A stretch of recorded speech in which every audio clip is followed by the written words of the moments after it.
여러분, 개인의 자유, 이게 제일 중요하다는 생각, 우리한텐 거의 공기 같잖아요. 근데요, 그거 아니야! 라고 정면으로 맞서면서 세상을 완전히 뒤집어 놓은 아주 다른 생각이 있었습니다. 오늘 바로 그 거대한 생각의 뿌리가 어디서 시작됐는지 한번 따라가 보려고 합니다. 자, 그럼 이 질문부터 한번 던져볼게요. 개인주의, 이게 과연 우리 사회를 발전시키는 엔진일까요? 아니면 반대로 우리 공동체를 갈라놓는 이기적인 생각에 불과할까요? 이게 사실 우리는 어떻게 살아야 하는가라는 아주 근본적인 질문이고요. 수백 년 동안 계속된 논쟁의 핵심이기도 합니다.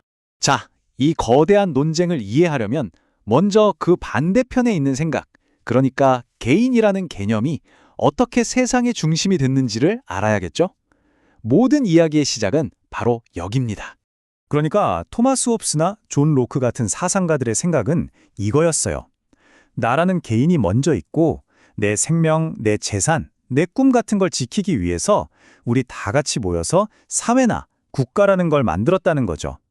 한마디로 국가는 나를 위한 보디가드 같은 존재라는 거예요.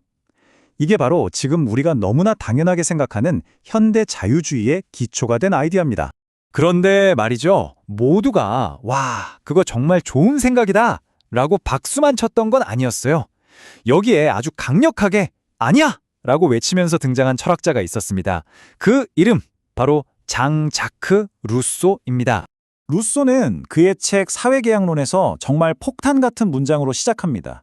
인간은 자유롭게 태어났는데 어디서나 쇠사슬에 묶여 있다. 여기서 말하는 쇠사슬이 뭔지 아세요? 바로 문명 그 자체라는 거예요. 문명이 우리를 가두는 감옥이라는 거죠.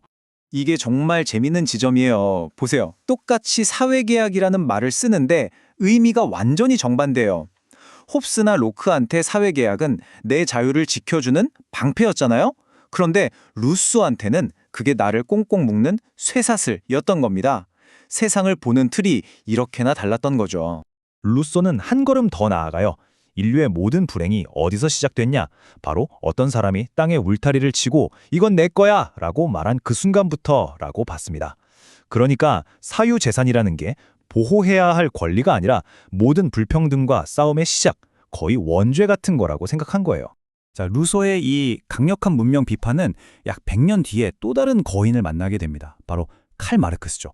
마르크스는 루소의 생각을 가져와서 이걸 철학의 영역을 넘어 경제와 역사를 분석하는 아주 급진적인 이론으로 발전시킵니다.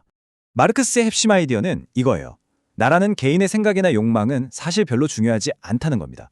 예를 들어 내가 열심히 일해서 부자가 돼야지 라고 생각하는 건 그냥 환상이라는 거예요. 중요한 건 내가 속한 계급의 이익. 내가 노동자 계급이면 내 개인의 성공이 아니라 노동자 계급 전체가 해당되는 게 나의 진짜 이익이라는 거죠. 개인은 없고 오직 계급만이 실재한다는 생각입니다. 자, 여기서 두 개의 거대한 세계관이 정면으로 부딪힙니다. 한쪽엔 애덤 스미스가 있죠. 보이지 않는 손이 있어서 각자 자기 이익을 쫓다 보면 결국 사회 전체가 좋아진다고 봤어요. 개인의 욕심이 세상을 발전시킨다는 거죠. 그런데 반대편의 마르크스는 아니다.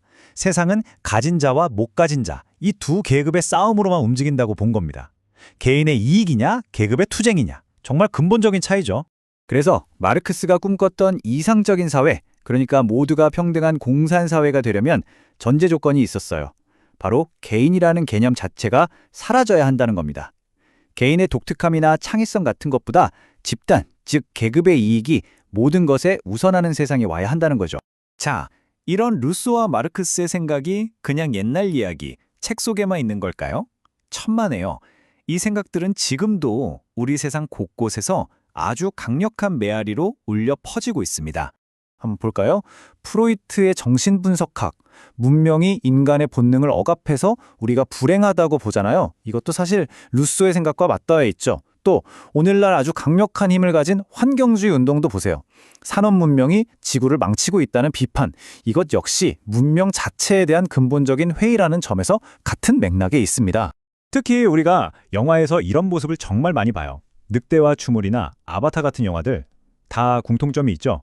주인공이 부패한 문명을 떠나서 순수한 자연, 원시적인 공동체에 동화되잖아요. 바로 문명은 타락했고 자연은 순수하다는 아주 루소적인 세계관을 보여주는 겁니다. 우리 마음속 어딘가에 있는 문명에 대한 불안감을 건드리는 거죠. 결국 이 문제는 개인으로 살 것인가, 공동체의 일원으로 살 것인가 하는 거대한 긴장감으로 이어집니다. 이건 우리 모두의 딜레마이기도 한데요. 특히 이 두 가치 사이에서 정말 드라마틱한 역사를 만들어 온 나라가 있습니다. 바로 이 나라의 이야기를 보면 이 갈등이 얼마나 현실적인지 알 수 있습니다. 네, 바로 대한민국입니다. 한번 생각해 보세요. 한국의 이 눈부신 경제 성장은 어디서 왔을까요? 아이러니하게도 루소나 마르크스가 그렇게 비판했던 바로 그것들, 즉 개인의 끝없는 야망과 창의성, 그리고 무한 경쟁을 부추기는 시장 경제 덕분이었습니다. 이 그래프를 보시면 그 결과가 한눈에 들어오죠. 개인의 자유와 경쟁을 동력으로 삼은 사회가 얼마나 엄청난 성장을 이뤄낼 수 있는지 보여주는 명백한 증거입니다. 그런데 말이죠, 여기에 정말 재미있는 역설이 있어요.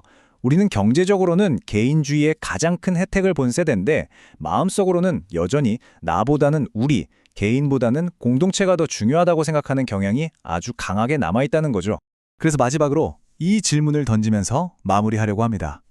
개인주의가 우리에게 가져다준 이 엄청난 풍요와 자유, 그리고 동시에 우리가 마음 깊은 곳에서부터 갈망하는 공동체의 따뜻함, 이 둘 사이에서 우리는 과연 어떻게 균형을 잡아야 할까요? 여러분의 생각은 어떠신가요?